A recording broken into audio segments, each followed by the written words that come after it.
Assalamualaikum. Waalaikumsalam Bu, silakan masuk Bu. Ya, Silakan duduk di sini. Halo Ibu, ya. selamat pagi. Perkenalkan nama saya Bidan Kesi Septiani Ginting yang bertugas pada pagi hari ini. Ini dengan Ibu siapa Bu? Ini dengan Ibu Sela Febianti. Oh iya, ada keperluan apa ini Bu? Ini mau mengecek kesehatan untuk Menikah. menikah. Oh, Mbaknya mau nikah, belum Iya. nikah ya Mbak ya? Belum. Baiklah, ini nanti adalah lembar yang akan saya jelaskan dan untuk membantu menjelaskan tentang kesehatan reproduksi dan seksual bagi calon pengantin ya. Sebelumnya saya tutup dulu ya pintunya ya, biar lebih nyaman ya. Ya. Baiklah Mbak, ini pintunya udah saya tutup, jadi kita bebas untuk berbicara tanpa ada yang mendengar lagi ya. Sebelumnya,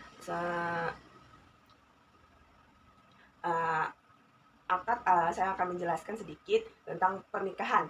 Jadi akad atau janji nikah yang diucapkan atas nama Tuhan Yang Maha Esa, yang merupakan awal dari kesepakatan bagi calon pengantin yang baik dari pria dan wanita untuk saling memberi ketenangan, dalam arti sakinah, dengan mengembangkan hubungan atas dasar saling cinta dan kasih, mawadah dan warohmah.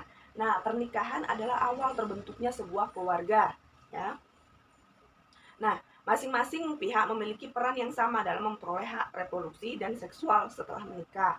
Nah, adapun hak dan reproduksi dan seksual itu, yang pertama itu memiliki hak yang sama dalam memutuskan kapan akan mempunyai anak, berapa jumlah anak, dan jarak kelahiran. Selanjutnya itu mendapatkan informasi yang lengkap tentang kesehatan reproduksi dan seksual, serta efek samping obat-obatan, alat, dan tindakan medis yang digunakan untuk mengatasi masalah kesehatan reproduksi dan seksual.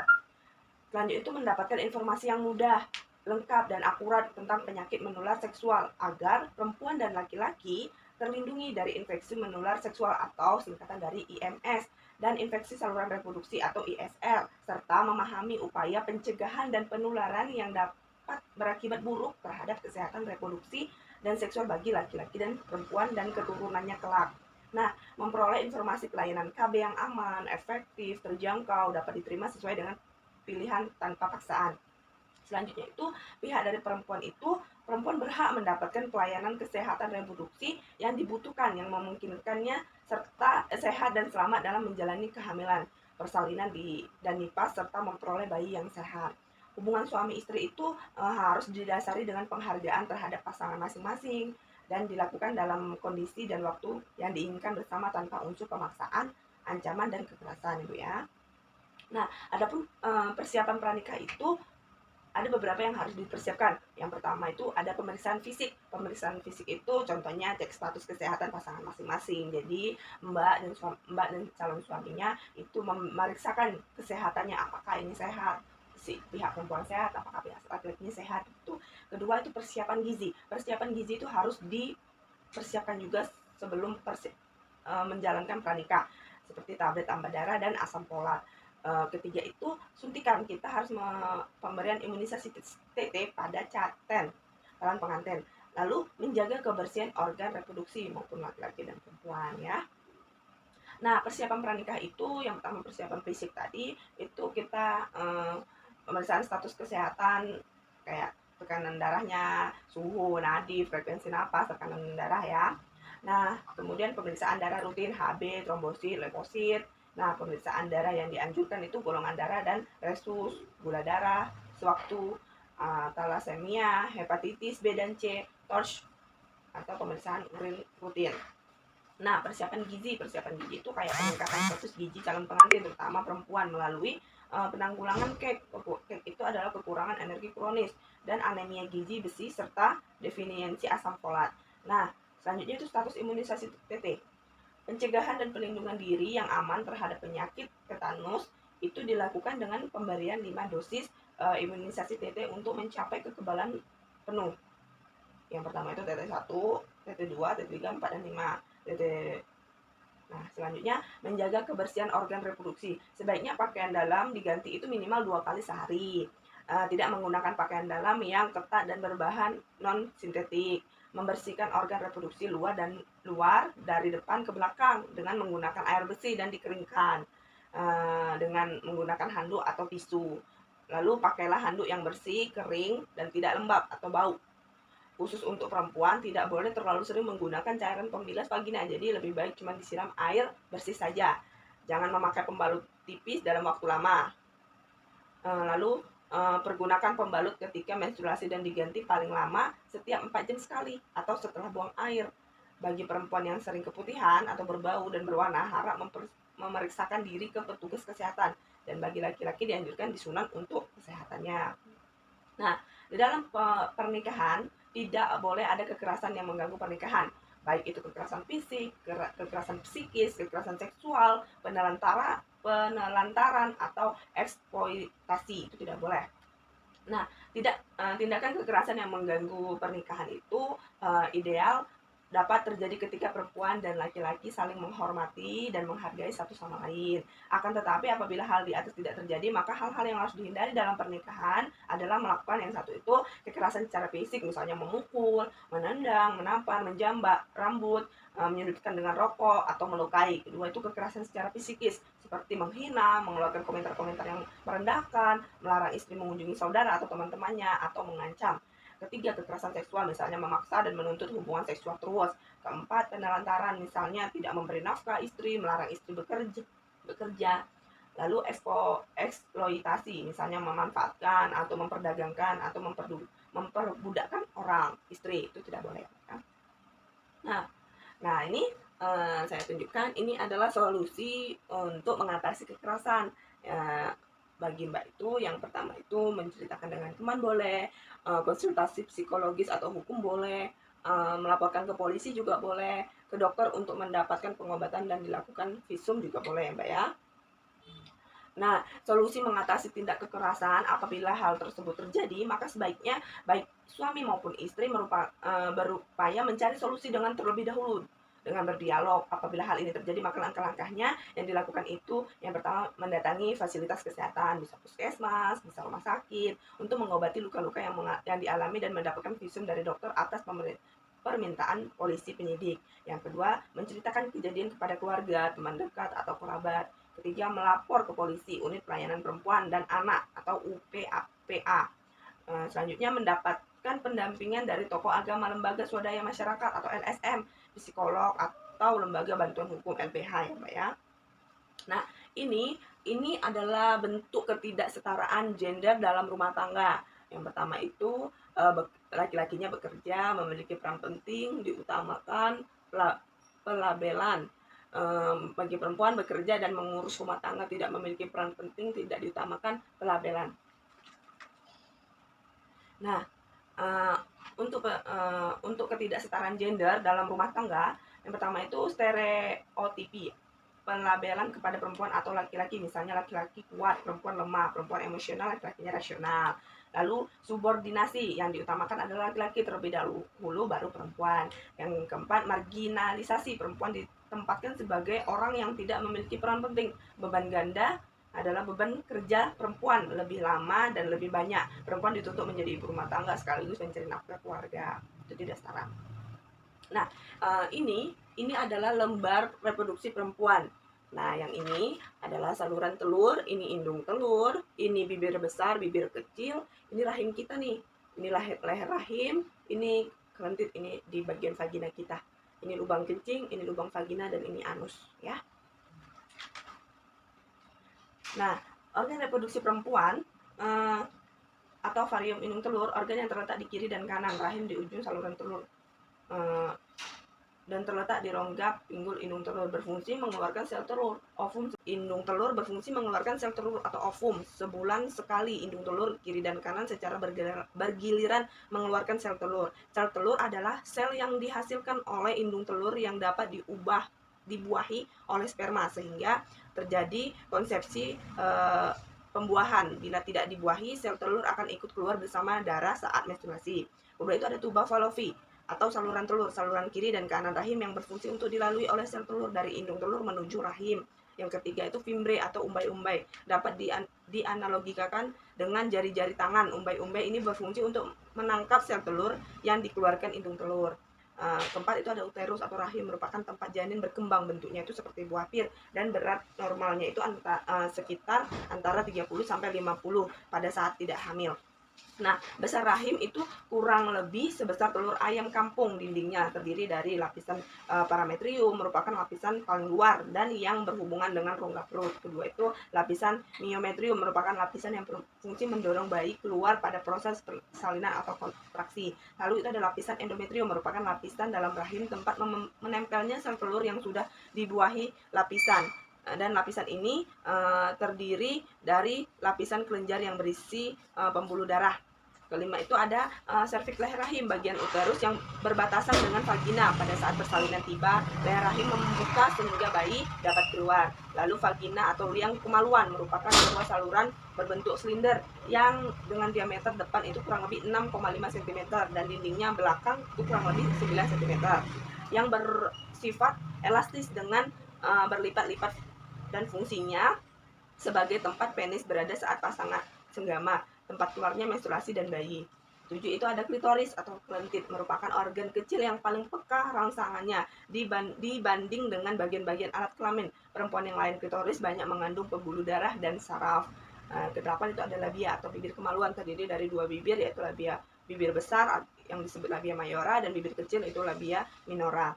Nah, adapun ini adalah lembar organ reproduksi laki-laki ya Mbak ya. Yang di sini ada kandung kemih, saluran sperma, tulang kemaluan, ada penis, ada kepala penis, ada kantung buah jakar, ada epididymis, ada buah jakar, ada kantung sperma dan prostat ya. Nah, saya jelaskan testis. Yang pertama itu ada testis. Tahu buah jakar itu berjumlah 2 buah untuk memproduksi sperma setiap hari dengan bantuan testosteron. Testis itu berada dalam skrotum di luar rongga panggul karena pembentukannya sperma membutuhkan suhu yang lebih rendah daripada suhu badan, yaitu 36,7 derajat Celcius. Sperma merupakan sel yang berbentuk seperti berudu atau kecebong, berekor hasil dari testis yang dikeluarkan saat ejakulasi bersama cairan mani, dan bila bertemu dengan sel telur yang matang akan terjadi pembuahan. Kedua itu ada skrotum atau kantung buah jakar. Nah, kantung kulit yang melindungi testis berwarna gelap dan meliputi berlipat-lipat. Skrotum adalah tempat bergantungnya testis. Nah, skrotum itu mengandung otot polos yang mengatur jarak testis ke dinding perut dengan maksud mengatur suhu testis agar relatif tetap. Ketiga ada vas deferens atau saluran sperma, saluran yang menyalurkan sperma dari testis epididymis menuju ke uretra atau saluran kencing prostatika. Vas deferens itu panjangnya kurang lebih 4,5 cm dengan diameter kurang lebih 2,5 mm. Saluran ini muara dari epididymis, yaitu saluran-saluran yang lebih kecil dari vas deferens. Bentuknya itu berkelok-kelok yang membentuk bangunan seperti topi. Yang keempat ada prostat atau vesikulasi seminalis dan beberapa kelenjar lainnya, yaitu kelenjar-kelenjar yang menghasilkan cairan mani atau semen yang berguna untuk memberikan makanan pada sperma. Yang kelima ada penis. Penis itu berfungsi sebagai alat senggama dan sebagai saluran untuk pengeluaran sperma dan air seni. Pada keadaan biasa, ukuran penis ini kecil. Ketika terangsang secara seksual, darah banyak dipompa ke penis sehingga berubah menjadi tegang dan besar, disebut sebagai ereksi. Bagian glans merupakan bagian depan atau kepala penis. Glans banyak mengandung pembuluh darah dan saraf. Kulit yang menutupi glans disebut foreskin atau preputium. Pada laki-laki, sunat dilakukan dengan cara membuang kulit preputium. Secara medis, sunat dianjurkan karena memudahkan pembersihan penis sehingga mengurangi kemungkinan terkena infeksi, radang, dan kanker. Selanjutnya itu saya akan menjelaskan tentang menjaga kesehatan jiwa dan harmonisasi pasangan suami istri. Jadi di dalam pernikahan kita harus menjaga harmonisasi pasangan suami istri, Mbak ya. Selanjutnya saya akan menjelaskan tentang kehamilan yang meliputi ada metode kontrasepsi untuk menunda kehamilan dan proses kehamilan, tanda-tanda kehamilan, memeriksakan kehamilan, menjaga kehamilan, menu selama kehamilan. Nah, ini di sini ada metode kontrasepsi yang dianjurkan bagi pasangan yang baru, misalnya nanti Mbak habis nikah mau menunda kehamilan. Nah, ini ada yang dianjurkan itu yang pertama metode modern jangka pendek, ada pil, ada kondom, ada suntik. Nah, kalau metode modern jangka panjang ada implan atau AKBK, alat kontrasepsi bawah kulit, ada IUD atau AKDR, alat kontrasepsi dalam rahim. Nah, metode alamiahnya ada pantangan berkala, ada pengukuran suhu basal, ada penilaian lendir vagina ya Mbak ya. Nah, ini metode kontrasepsi yang dianjurkan bagi pasangan yang baru ingin menunda kehamilan, yaitu metode jangka pendek. Jenis kontrasepsinya itu ada pil, ada suntik, ada kondom. Contohnya itu ada pil kombinasi, ada progestin, ada kombinasi.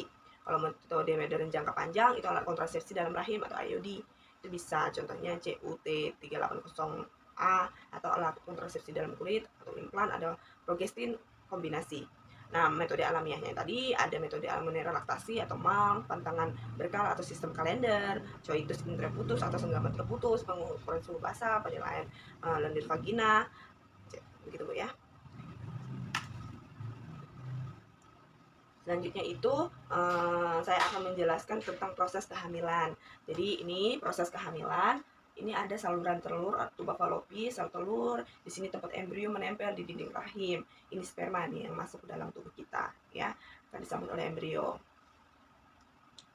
Nah, proses kehamilan, saya akan menjelaskan tentang proses kehamilan. Jadi, proses kehamilan itu yang pertama itu sel telur yang matang dibuahi oleh sperma dalam saluran telur atau tuba falopi itu kembali ke sel telur yang telah dibuahi sperma atau embrio menempel di lapisan dalam dinding rahim. Lalu turun dalam 120 hari pertama, embrio berkembang mengikuti tahapan kehidupan sel hayati. Lanjut, turun lagi memasuki usia kehamilan lebih lanjut, embrio berkembang mengikuti tahapan kehidupan insani menjadi janin dan atau bayi. Lalu kehamilan umumnya berakhir dengan persalinan setelah 280 hari atau 9 bulan 10 hari. Nah, tanda-tanda kehamilan yang pertama itu seperti ini. Tunjukkan ada tes kehamilan. Ini tes kehamilan untuk tes pack itu positif, tandanya itu garis 2 biasanya. Lalu tidak nafsu makan, ada mual dan muntah, seperti itu ya. Nah, tanda-tanda kehamilan itu kayak positif, tidak mendapat menstruasi haid, sebagaimana biasanya, tidak menstruasi pada siklus haid bulan berikutnya, timbul rasa mual-mual, muntah, dan pusing terutama pada pagi hari, serta sering buang air kecil, tidak ada nafsu makan, kadang-kadang mengidam atau menginginkan makanan yang jarang ada atau tidak pernah dimakannya. Pada usia kehamilan lebih lanjut dengan alat tertentu dapat terdengar detak jantung janin. Lalu memeriksakan kehamilan.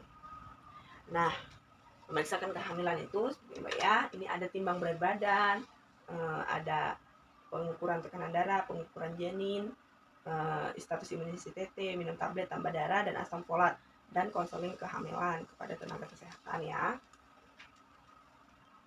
Nah, memeriksakan kehamilan, timbang berat badan dan ukur tinggi badan, pengukuran tekanan darah ibu, tentukan status gigi, ukur dengan lengan atas, pengukuran janin atau pengukuran tinggi fundus uteri, tentukan presentasi janin dan denyut jantung janin, penilaian status imunisasi TT, tablet tambah darah, tes laboratorium, tata laksana kasus, atau tatap muka dan konseling tentang kehamilannya. Lalu ini menjaga kehamilan. Menjaga kehamilan itu ada beberapa contoh. Yang pertama itu jangan kelelahan dan mengangkat beban berat. Berbaring 1 jam pada siang hari, istirahat cukup 9-10 jam. Berpakaian longgar, menyerap keringat, alas kaki yang nyaman, berjalan kaki 30-60 menit tiap hari.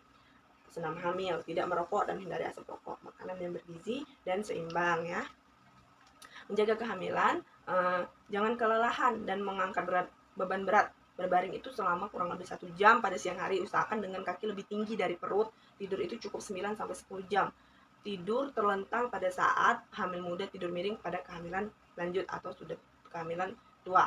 Berpakaian longgar yang menyerap keringat, memakai kutang yang dapat menahan payudara yang membesar, serta memakai alas kaki yang nyaman. Posisi hubungan seks perlu diatur agar tidak menekan perut ibu.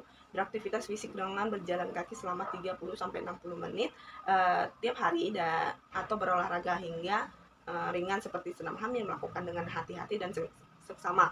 Hindari berdekatan dengan orang yang sedang sakit menular dan orang yang sedang merokok. Memakai obat harus sesuai dengan petunjuk dokter. Makan bergizi seimbang termasuk sayur dan buah minimal 3-5 porsi sehari. Nah, ada pun menu selama kehamilan ya. Ini kerucut seperti ini ya Bu ya. Menu selama kehamilan itu piramida makanan ibu hamil untuk bayi yang sehat. Minyak, lemak, gula itu secukupnya. Produk susu itu 4 porsi, protein 3-4 porsi, sayur 3-5 porsi, buah 3-5 porsi, nasi, roti, sereal itu 6-11 porsi ya. Menu selama kehamilan itu, kehamilan 1-3 bulan itu makanan dalam porsi kecil tapi sering. Makan makanan yang mudah dicerna dan menghindari makanan yang merangsang seperti rasa pedas, asam. Nah, makanan-makanan yang segar, berserat, sedikit lemak dan banyak mengandung cairan maupun karbohidrat. minum air putih lebih banyak termasuk 1 gelas susu sehari. Nah, kalau sudah kehamilan 4 sampai 6 bulan, makan tambahan kira-kira 1 piring per hari, makan makanan yang mengandung protein seperti ikan, daging, telur, tahu, tempe, oncom, atau kacang-kacangan. Protein dibutuhkan untuk pertumbuhan kulit, rambut, dan kuku si janin. Lalu memerlukan juga zat gizi lain seperti mineral dan vitamin. Tambahan zat kapur dibutuhkan untuk persediaan pembentukan gigi setelah bayi lahir. Makanan yang mengandung zat kapur misalnya susu, ikan teri, kacang, dan sayuran hijau. Nah, minum air putih lebih banyak termasuk 1 gelas susu per hari. Jika kehamilan udah 7 sampai 9 bulan, makan ditambah kira-kira 1 piring per hari. Makan makanan yang mengandung protein seperti ikan, daging, telur, tahu, tempe, oncom, atau kacang-kacang. Protein dibutuhkan untuk pertumbuhan kulit, rambut, dan kuku. Diperlukan juga zat gizi lain seperti mineral dan vitamin. Tambahan zat kapur dibutuhkan untuk persediaan pembentukan gigi setelah bayi lahir. Makanan yang mengandung zat kapur misalnya susu, ikan teri, kacang, dan sayuran hijau. Minum air putih banyaknya termasuk 1 gelas susu per hari. Nah, saya selanjutnya menjelaskan tentang kehamilan dan persalinan beresiko. Jika umur 35 tahun, batas umur yang ideal untuk hamil itu 20 sampai 30 tahun. Kalau udah 35 tahun itu udah beresiko. Jangan terlambat ditolong petugas kesehatan. Kalau sering hamil juga tidak boleh ya.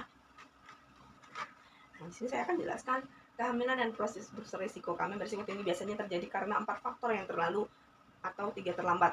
4 terlalu yaitu terlalu muda untuk hamil kurang dari 20 tahun. Jadi kurang dari 20 tahun itu tidak boleh. Terlalu tua untuk hamil lebih dari 35 tahun.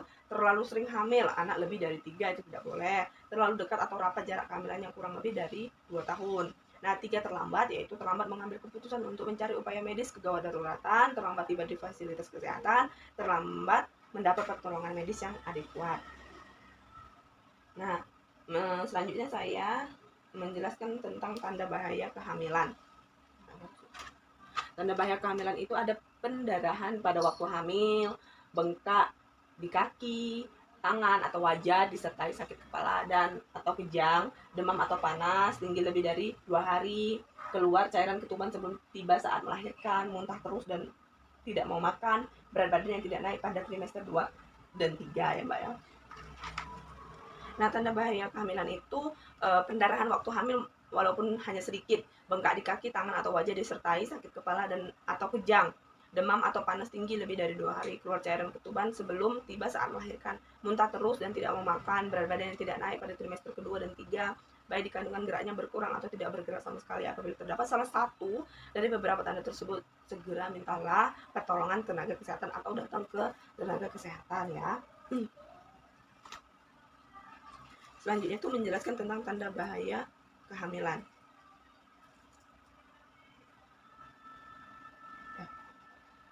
Selanjutnya menjelaskan tentang kondisi emosional ibu hamil.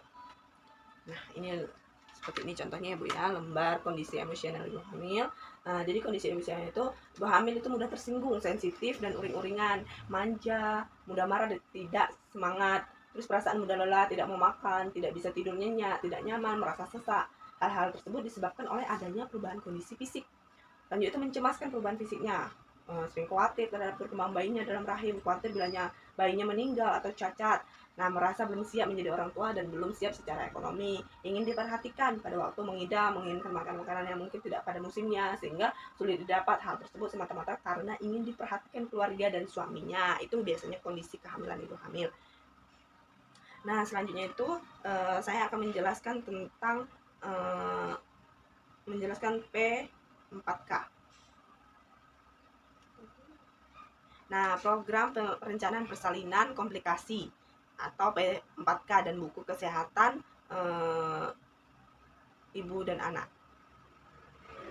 Jadi gambarnya itu seperti ini. Nanti jika Mbak sudah nikah, jika Mbak hamil, Mbak akan diberi buku seperti ini ya Mbak ya, buku kesehatan ibu dan anak ya. Nah, bagi ibu hamil diberikan buku KIA. Buku KIA itu berisi catatan kesehatan ibu hamil, bersalin dan nifas, dan anak bayi baru-baru lahir, dan anak balita, serta berbagai informasi cara memelihara dan merawat kesehatan ibu dan anak. Nah, di buku KIA itu tersedia fasilitas kesehatan, ada posyandu, polindes, puskesdes, pustu, puskesmas, bidan, dokter praktik, rumah bersalin, dan rumah sakit. Ada di buku panduan di buku kesehatan ibu dan anak tadi. Nah, tujuan stiker P4K itu ditempel di pintu atau jendela depan rumah ibu hamil. Tujuan dari P4K ini adalah terdatanya sasaran ibu hamil, dan terpasangnya stiker P4K di rumah ibu hamil agar diketahui lokasi tempat tinggal ibu hamil, identitas ibu hamil, tafsiran persalinan, penolong persalinan, pendamping persalinan, fasilitas tempat persalinan, calon donor darah, transportasi yang akan digunakan, serta pembiayaan. Adanya perencanaan bersalin termasuk pemakaian metode KB pasca melahirkan yang disepakati ibu hamil, suami, keluarga, dan bidan. Pelaksananya pengambilan keputusan yang tepat dan tepat bila terjadi komplikasi selama kehamilan, persalinan, dan nifas. Adanya dukungan dari tokoh masyarakat atau dan dukun. Itu tadi ya Mbak ya. Selanjutnya saya akan menjelaskan tentang persalinan. Nah, ini adalah tanda-tanda ibu melahirkan. Apakah sudah saatnya gitu ya. Contohnya itu tanda-tanda ibu melahirkan itu perut mulas secara teratur, mulas sering dan lama, keluar lendir bercampur darah dari janin dari jalan lahir, keluar air ketuban dari jalan lahir. Bayi biasanya lahir 12 jam sejak mulus teratur yang pertama. Selanjutnya itu menjelaskan perawatan pasca persalinan. Perawatan pasca persalinan itu seperti ini. Yang pertama itu kita perawatan tali pusat pada bayinya. Kedua itu ibu meminum kapsul vitamin A, warnanya itu merah, itu menggunakan kontrasepsi. Lalu pemberian imunisasi hepatitis B, BCG, polio bagi bayinya, itu perawatan pasca bersalin ya. Nah, perawatan pasca bersalin itu melakukan perawatan tali pusat dengan kasa bersih dan kering, steril serta setiap hari sampai tali pusat lepas. Pemberian imunisasi hepatitis B, BCG, polio bagi bayinya. Memeriksakan kesehatan ibu dan bayi baru lahir pada tenaga kesehatan minimal 4 kali dalam bulan pertama sesudah melahirkan. Jadi setelah melahirkan itu harus 4 kali. Minum 1 kapsul Vit A merah segera setelah melahirkan dan satu lagi setelah 24 jam. Segera melaporkan kelahiran kepada kader desa, wisma atau posyandu. Dianjurkan untuk menggunakan kontrasepsi setelah melahirkan yang bertujuan untuk mencegah terjadinya kehamilan yang tidak diinginkan. Jadi nanti kalau sudah 40 hari harus ber-KB, takutnya hamil lagi gitu ya Bu ya, Mbak ya. Selanjutnya saya akan menjelaskan tentang IMD dan manfaat pemberian ASI. Nah, gambarnya seperti ini. IMD itu adalah inisiasi menyusu dini, segera dekap dan biarkan bayi menyusu dalam 1 jam pertama kelahirannya. Eksklusif itu ASI saja selama 6 bulan tanpa ada campuran atau air susu formula. Dukungan keluarga sangat dibutuhkan ibu dalam memberikan ASI supaya ASI lebih lancar. Nah, inisiasi menyusu dini ini bayi dimulai disusui segera setelah melahirkan tanpa dibersihkan terlebih dahulu. Biarkan bayi mencari dan mengisap puting susu walaupun ASI belum keluar. Hal ini berfungsi untuk menjaga kedekatan psikologis antara ibu dan bayi, mencegah terbuangnya air susu ibu pertama atau kolostrum. Kolostrum itu sangat penting bagi bayi yang baru pertama lahir untuk kekebalan tubuhnya. Pemberian ASI secara eksklusif adalah bayi hanya diberi ASI saja tanpa tambahan makanan yang diberikan selama 6 bulan. Jadi tidak boleh ada pendamping, hanya ASI saja. Pemberian ASI dianjurkan tetap diberikan sampai usia 2 tahun tapi. Nah, selanjutnya itu saya akan menjelaskan tentang IMS dan HIV/AIDS. Nah, IMS itu adalah infeksi menular seksual. Seperti ini gambarnya Bu ya. Ini ada gambar ginore atau kencing nanah. Nah, sifilis itu raja singa, seperti itu. Ada herpes genitalia ini kita seperti ini. Ini sifilis pada lelaki, ini untuk pada perempuan seperti ini. Ada kayak bercak-bercak di dinding labia majora dan minoranya ya. Nah, infeksi menular seksual itu kalau gonore itu kencing nanah. Gejalanya pada laki-laki itu tubuh putra kenyal, putih, kekuningan atau kuning. Gejala pada perempuan itu seringkali tanda gejala bila ada tubuh putih atau kuning, terutama di daerah mulut, perlu pemeriksaan dalam. Pencegahannya tidak berhubungan intim setiap pada pasangan dan menggunakan kondom. Sifilis atau raja singa, gejalanya itu luka atau koreng. Jumlahnya biasanya 1 bulat dan lonjong. Dasar bersih dengan perabaan kenyal sampai keras, tidak ada rasa nyeri pada penekanan kelenjar getah bening di lipat paha bagian dalam pembesar kenyal, juga tidak nyeri pada penekanan. Pencegahannya tidak berhubungan intim setiap pada pasangan menggunakan kondom. Nah, adapun herpes atau genitalis itu herpes diawali dengan bintil lentingan, luka atau eroksi berkelompok di atas dasar, kemerahan, sangat nyeri, pembesaran kelenjar lipat paha kenyal dan disertai gejala sistemik. Nah, herpes itu herpes genital kambuhan timbul bila ada faktor stres, pikiran, senggama berlebihan, kelelahan dan lain-lain. Umumnya lesu tidak sebanyak dan seberat lesi pertama lesi. Pencegahannya itu tidak berhubungan intim setiap pada pasangan menggunakan kondom dan dihindari faktor pencetus. Selanjutnya saya akan menjelaskan tentang kanker dan deteksi dini.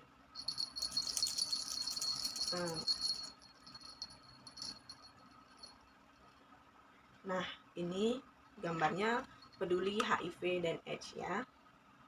Nah, HIV atau Human Immunodeficiency Virus merupakan kuman atau virus penyebab AIDS. AIDS itu kumpulan gejala atau penyakit akibat menurunnya kekebalan tubuh yang didapat dari infeksi HIV. Selanjutnya saya akan menjelaskan tentang kanker dan deteksi dini.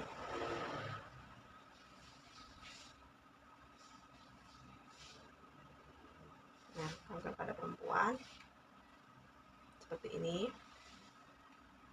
Kanker leher rahim, ini kanker payudara, seperti ini gambarnya. Ya. Kanker pada perempuan itu rahim, leher rahim, cervix merupakan kanker pembunuh perempuan nomor 2 di dunia setelah kanker payudara di Indonesia. Di Indonesia kanker leher rahim bahkan menduduki peringkat pertama pembunuh perempuan. Kanker leher rahim maupun kanker payudara yang sudah masuk ke stadium lanjut sering menyebabkan kematian dalam jangka waktu relatif cepat. Oleh karena itu sangat penting untuk mendeteksi kanker sejak dini. Ya. Selanjutnya saya akan menjelaskan tentang kehidupan seksual suami istri. Nah, tadi deteksi dini kanker itu ya tes pap smear ya. Tes pap smear seperti ini ya. Jadi dilakukan tes pap smear leher rahim bentuknya seperti ini. Nah, deteksi kanker rahim itu deteksi dini kanker leher rahim dapat dilakukan dengan pap smear, tes IVA, inspeksi.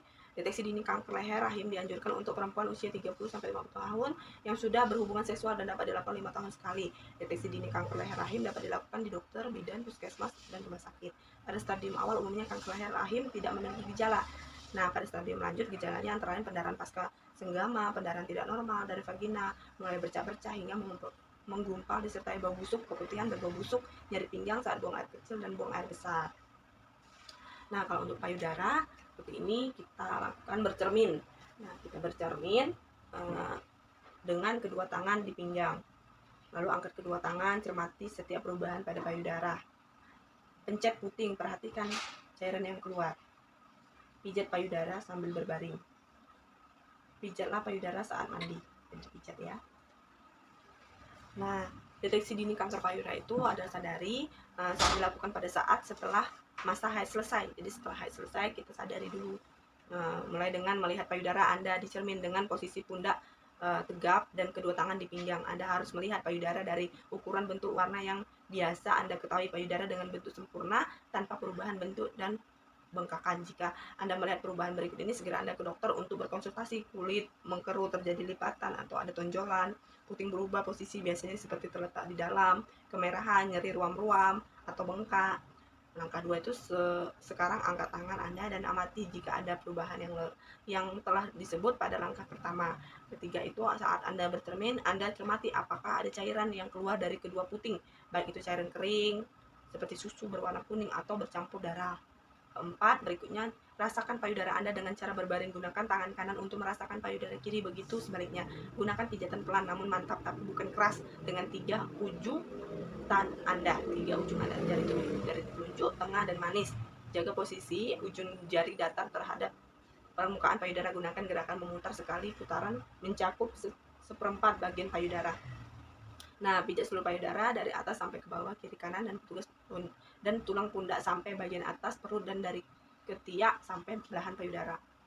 Nah, angka kelima terakhir itu ada rasakan payudara Anda saat berdiri atau duduk atau saat Anda mandi. Karena bagi sebagian perempuan mereka merasa lebih mudah memijat saat kulit payudara dalam keadaan basah dan licin. Lakukan dengan gerakan yang sama seperti dijelaskan dalam langkah keempat tadi. Itu ya. Selanjutnya saya akan menjelaskan tentang kehidupan seksual suami dan istri. Nah, ini kehidupan seksual suami dan istri. Nah, kehidupan seksual suami istri itu dapat dipengaruhi oleh faktor fisik dan psikis, atau kalau kedua faktor ini baik, fungsi seksual juga baik.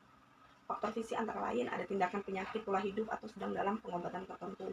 Faktor psikisnya antara lain Anda tidak stres, kejenuhan, serta suasana hubungan yang harmonis. Gangguan kehidupan seksual dapat terjadi pada suami laki-laki ataupun istri perempuan. Komunikasikan apa yang menjadi kebutuhan seksual dari masing-masing pihak agar kedua belah pihak sama-sama puas. Nah, gangguan seks pada perempuan dan laki-laki seperti ini ya. Mencegah gangguan seks pada perempuan dan laki-laki. gangguan dorongan seksual, misalnya dorongan seksual hipoaktif atau hiperaktif, gangguan bangkitan seksual yaitu vagina yang kurang mengeluarkan cairan meskipun sudah dalam keadaan cukup terangsang, rasa sakit atau tidak nyaman di kelamin dan sekitarnya setiap kali berhubungan seksual, tidak bisa atau sulit untuk mencapai orgasme saat berhubungan seksual. Nah, gangguan seksual pada laki-laki itu gangguan dorongan seksual, misalnya dorongan seksual hipoaktif, frigid atau hiperaktif, nymphomania, berfungsi ereksi, impotensi. Hal ini dapat disebabkan oleh faktor fisik, misalnya karena menderita diabetes mellitus, atau faktor psikis, misalnya karena stres, gangguan ejakulasi yang ejakulasi dini, atau justru ejakulasi yang terhambat, gangguan orgasme yaitu tidak bisa merasakan orgasme. Nah, cara mencegahnya itu gaya hidup sehat, makan bergizi seimbang. Seperti ini ya. Komunikasi adalah hal yang sangat penting, gaya hidup sehat, aktivitas fisik dan organ serta tidak merokok, tidak tergoda untuk minum obat kuat atau ramuan yang tidak jelas isi dan indikasinya ya. Nah, dari semua yang saya jelaskan tadi, apakah ada yang ingin Mbak pertanyakan atau ada yang belum jelas dari yang saya jelaskan tadi? Jelas ya. Baiklah, saya akan menyimpulkan. Jadi dari yang saya jelaskan tadi bahwa sebelum kita menikah itu dianjurkan untuk PT. Lalu setelah kita menikah, kita menjaga keharmonisan pada pasangan kita supaya kita tidak terjadi pertengkaran dalam pernikahan. Lalu jika kita sudah hamil, kita harus memeriksakan kehamilan kita. Dan sebelum kita melahirkan, kita harus menentukan di mana kita akan hamil dan di mana kita harus melahirkan, menentukan tempat persalinan, dan semua keputusan itu direncanakan oleh suami, dirundingkan oleh suami ataupun keluarga. Baiklah, jika sudah jelas semua dan tidak ada lagi yang ingin dipertanyakan, saya cukupkan sekian dan terima kasih ya Mbak ya.